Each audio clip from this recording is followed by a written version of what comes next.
बे पासे असां ख़बर शेयर कंदासीं। कोरोना बाबति मुल्क में कोरोना वायरस जा माण्हुनि मथां हमला जारी आहिनि।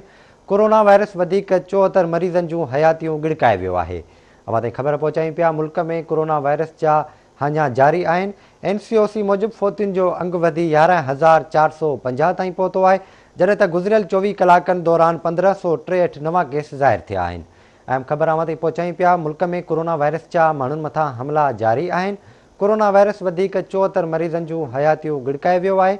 NCOC मूजिबि गुज़िरियल 24 कलाकनि दौरान 1563 नवां केस ज़ाहिर थिया आहिनि, जॾहिं त मुतासिरनि जो अंगु वधी 5,37,413 ताईं पहुची वियो आहे।